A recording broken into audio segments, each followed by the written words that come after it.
महाराष्ट्र के मुख्यमंत्री उद्धव ठाकरे पर दिए विवादित बयान के मामले में केंद्रीय मंत्री नारायण राणे को बॉम्बे हाईकोर्ट ने फिलहाल बड़ी राहत दे दी है। हाईकोर्ट ने राणे की गिरफ्तारी पर 17 सितंबर तक रोक लगा दी है।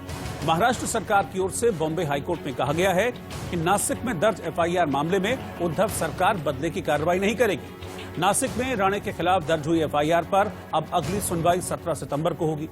आपको बता दें कि मुख्यमंत्री उद्धव ठाकरे पर दिए बयान के बाद केंद्रीय मंत्री नारायण राणे पर महाराष्ट्र में कई जगहों पर एफआईआर दर्ज की गई, जिसके बाद राणे ने इन सभी केसों को खत्म करने के लिए बॉम्बे हाईकोर्ट का रुख किया था।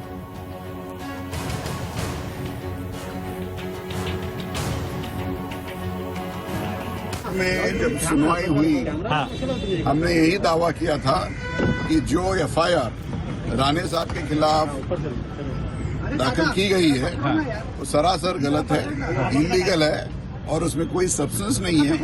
ये सेक्शन 153 या और कोई गुनाह बने, क्योंकि जो भी उन्होंने स्टेटमेंट दी थी वो हाइपोथेटिकल थी कि अगर मैं वहां पे होता तो मैं ये करता, लेकिन वो तो वहां पे थे ही नहीं। इसलिए आई डोंट नो हाउ एक statement of mister Narayan Rane पूरा स्टेट को हिला दिया है, पुलिस मशीनरी को हिला दिया है। उधर बॉम्बे हाईकोर्ट से राहत मिलने के बाद केंद्रीय मंत्री नारायण राणे ने कहा है कि महाड और नासिक केस का फैसला मेरे पक्ष में आया है। ये बताता है कि देश में कानून का राज है। कानून व्यवस्था है, उसके मुताबिक उन्होंने मेरे बारे में शिकायत की। वो सेक्शन के मुताबिक मेरे को वहां से बोला कि कोर्ट में आपको हाजिर करना है। अरेस्ट भी तब तक कोर्ट में जाने तक मार तक मेरे को किसने अरेस्ट नहीं किया। उनकी रिक्वेस्ट पर मैं कोर्ट में गया। बिल्कुल नहीं, मेरे गाड़ी से गया। नंबर दो अभी है। हाँ, ये कौन अग्रलेख में लिखा है, कौन लिखा है? संजय राव। वाह वाह, उनका आप कितने सुनते और पढ़ के खुश होते हैं। ये कोई संपादक के लायक है ही नहीं। एक तो वो खाली उद्धव ठाकरे जी खुश हुए इतना ही लिखते हैं, तो मैं उनको 17 तारीख के बाद जवाब दूंगा। देखिए, यही शिवसेना ने मेरे को मुख्यमंत्री किया। मैं गैंगस्टर था तो मुख्यमंत्री चलता है, फिर अभी भी वही हो गए। सब जो मंत्री है वही हो सकते हैं ना। और जो अदावत चल रही है इस समय उद्धव ठाकरे और नारायण राणे के बीच में, इस पर बीजेपी का क्या स्टैंड है, ये जगन्नाथ सरकार जो सांसद हैं बीजेपी के, देखिए वो क्या कह रहे हैं इस पर। देखिए, कानून संविधान से ही चलता है, संविधान का मान्यता देकर चलना चाहिए। ये नहीं हो सकती कोई मिनिस्टर, केंद्रीय मिनिस्टर को गिरफ्तार करना, साधारण एक बात बोलना ठीक है, बात में कोई गलत है, थोड़ा ऐसा होना नहीं चाहिए। तब वो जो काम किया, ये गणतंत्र का हत्या कर दिया। जैसा तरफ तालिबानी शासन चल रहा है, तालिबान जिस मर्जी होता है वही कानून होता है। अभी जो महाराष्ट्र गवर्नमेंट ये काम किया, सही तालिबान जो करते हैं यही कर दिया। और ट्रांसपोर्ट मिनिस्टर अनिल परब, इन्होंने कल रत्नागिरी पुलिस जिला प्रमुख के ऊपर नारायण राणे जी को अरेस्ट करने के लिए दबाव लाया, जिसका वीडियो और ऑडियो ये पूरे महाराष्ट्र ने देखा। एडमिनिस्ट्रेशन ऑफ जस्टिस में एक मंत्री ने दखलंदाजी करके गवर्नमेंट सर्वेंट के ऊपर दबाव लाने का प्रयास किया। इसके लिए उनके खिलाफ एफआईआर दर्ज करवा जाए, इस प्रकार की मांग मैंने रत्नागिरी एसपी के पास आज ईमेल द्वारा की है। यदि 48 घंटे में ये एफआईआर दर्ज नहीं हुआ तो मैं पुलिस न्यायिक प्राधिकरण के पास भी जाऊंगा और मुंबई के उच्च न्यायालय के दरवाजे भी मैं खटखटाऊंगा। इससे पहले नासिक पुलिस ने नारायण राणे के खिलाफ दर्ज एफआईआर मामले में उन्हें 2 सितंबर को पूछताछ के लिए पुलिस के सामने पेश होने का आज नोटिस जारी किया।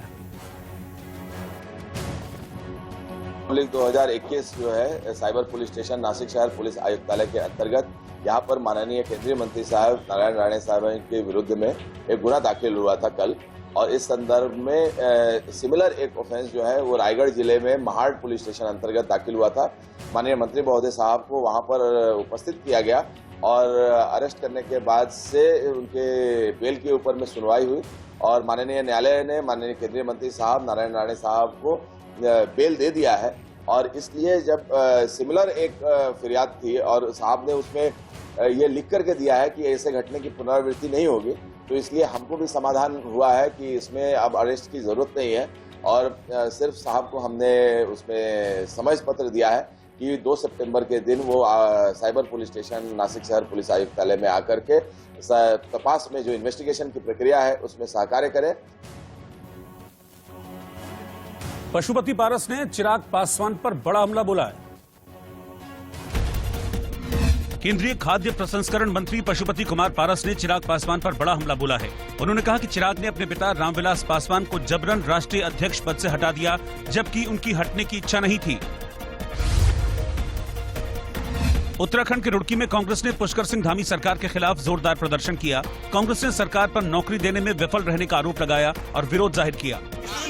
खत्म करने की योजनाएं सरकार पहले से बना चुकी है। उत्तर प्रदेश के अलीगढ़ मुस्लिम यूनिवर्सिटी के वीसी के खिलाफ पोस्टर लगाए गए। पोस्टर में कल्याण सिंह को बाबरी विध्वंस का दोषी बताया गया है। वीसी ने कल्याण सिंह के निधन पर शोक जताया था। उत्तर प्रदेश में सीएम योगी ने उज्ज्वला योजना के दूसरे चरण का शुभारंभ किया। इस योजना से 20 लाख महिलाओं को धुएं से मुक्ति मिलेगी। इस मौके पर सीएम योगी ने लाभार्थियों से बातचीत भी की। अभिनेता प्रकाश राज ने अपनी पत्नी पोनी वर्मा से दोबारा शादी रचाई। प्रकाश राज और पोनी वर्मा की शादी को 11 साल पूरे हो गए और इस मौके पर उन्होंने फिर से शादी की। अलीगढ़ मुस्लिम यूनिवर्सिटी के वाइस चांसलर ने कल्याण सिंह के निधन पर शोक जताया, जिसके बाद उनके खिलाफ यूनिवर्सिटी में पोस्टर लग गए। 22 अगस्त को अलीगढ़ मुस्लिम यूनिवर्सिटी के कुलपति तारिक मसूर ने शोक पत्र जारी किया था, जिसके बाद यूनिवर्सिटी के कुछ छात्र वीसी के विरोध में आ गए और उनके खिलाफ यूनिवर्सिटी परिसर में ही पोस्टर्स लगा दिए गए। इन पोस्टर्स में लिखा था कि कल्याण सिंह बाबरी विध्वंस के दोषी हैं और उनके लिए शोक जताकर वीसी ने धार्मिक भावनाओं को ठेस पहुंचाई है। हालांकि विवाद के बाद पोस्टर हटा लिए गए, लेकिन इस पर अब कोई भी बोलने से बच रहा है।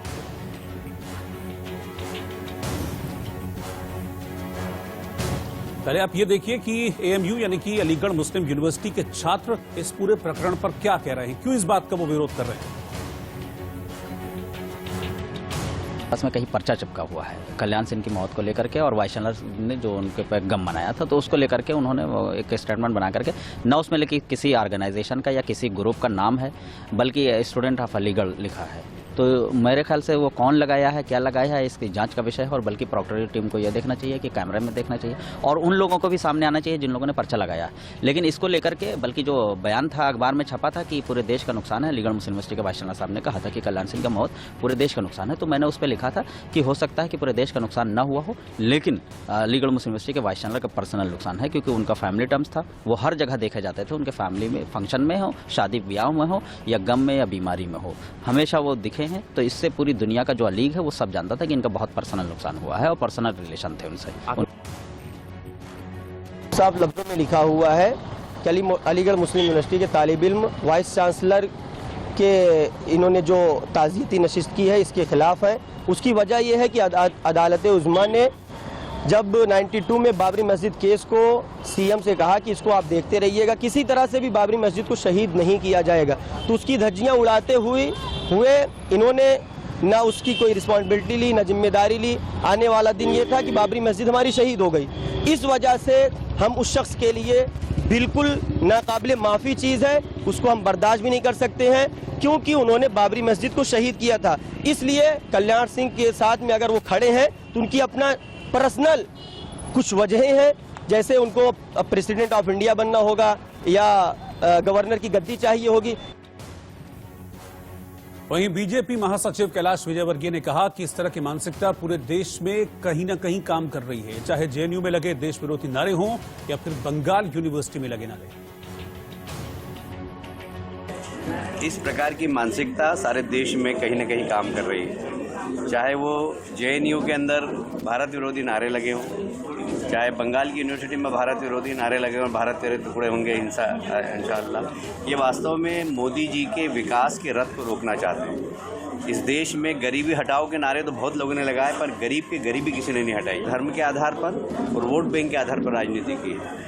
तो मोदी जी का विकास का रथ दौड़ रहा है, पर उसको रोकने के लिए इस प्रकार की मानसिकता वाले लोग अलग अलग शहरों में इस प्रकार की गतिविधियां करते हैं, जिसको कि समाज कभी भी स्वीकार नहीं करेगा और ऐसे लोगों के चेहरे पे नकाब रहेगा। और अब देखिए काम की खबर।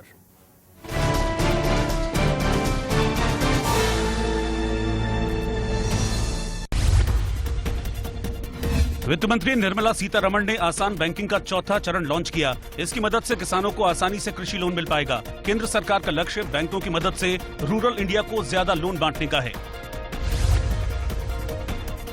भारतीय विशिष्ट पहचान प्राधिकरण ने एड्रेस वैलिडेशन लेटर के जरिए आधार कार्ड में पता अपडेट कराने की सुविधा और पुराने स्टाइल वाला लंबा चौड़ा आधार कार्ड रीप्रिंट करने की सेवा को बंद कर दिया है।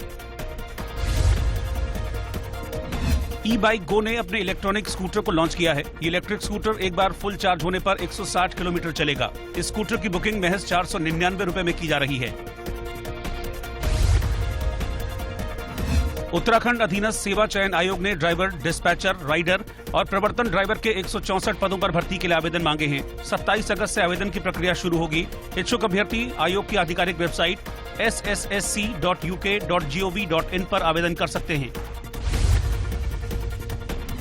उत्तर प्रदेश सर्कल में 4000 से ज्यादा पदों पर भर्तियां निकली हैं। चयन प्रक्रिया के जरिए ग्रामीण डाक सेवकों के पदों पर नियुक्तियां की जाएंगी। इच्छुक अभ्यर्थी डाक विभाग की वेबसाइट पर ऑनलाइन आवेदन कर सकते हैं। सोने के भाव में आज 155 रुपए की गिरावट के साथ दाम 47,555 रुपए प्रति 10 ग्राम हो गए। वहीं 36 रुपए की फिसलन के साथ चांदी का भाव 63,414 रुपए प्रति किलोग्राम पर रहा।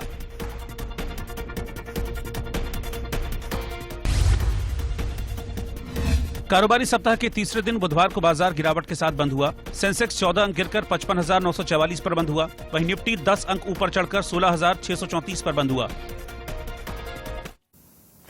केंद्र सरकार ने गन्ना किसानों के हक में बड़ा फैसला लिया है। इसके तहत सरकार ने फेयर एंड रिम्यूनरेटिव प्राइस यानी कि एफआरपी को बढ़ाकर 290 रुपए प्रति क्विंटल कर दिया है।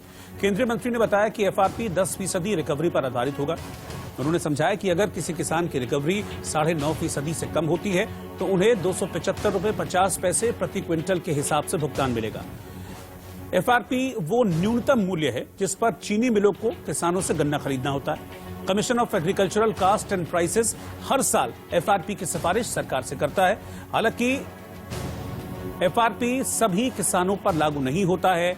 गन्ने का अधिक उत्पादन करने वाले कई बड़े राज्य गन्ने की कीमत अपने अपने स्तर पर, अपने अपने राज्य के स्तर पर तय करते हैं। कैबिनेट की बैठक में माननीय प्रधानमंत्री नरेंद्र मोदी जी के नेतृत्व में साधारणतः एक प्रमुख फैसला हुआ, जिसमें fair and remunerative price FRP जो शुगर केन पे दिया जाता है उसको बढ़ाकर अब 290 रुपए प्रति क्विंटल करने का निर्णय लिया गया, जो 10% रिकवरी के ऊपर आधारित होगा। जब रिकवरी 10% से अधिक हो जाती है तो उसका प्रोपोर्शनेट 0.1% इंक्रीज के लिए, हर 0.1% इंक्रीज के लिए अधिकांश 2 रुपए 90 पैसे प्रति क्विंटल और दिया जाता है। और न्यूनतम बेसिक जो प्राइस मिलती है उसको भी 9.5% पर रोका गया है कि 9.5% से कम अगर किसी किसान का रिकवरी होती है तो 9.5% पे ही आधारित उनको 275 रुपए 50 पैसे प्रति क्विंटल उनको भी मिलेगा, अगर 9.5% से नीचे भी हो तो। और आंख कान खोल के में आज के लिए फिलहाल इतना ही। बाकी की खबरों के लिए आप लगातार बने रहिए इंडिया न्यूज के साथ। नमस्कार।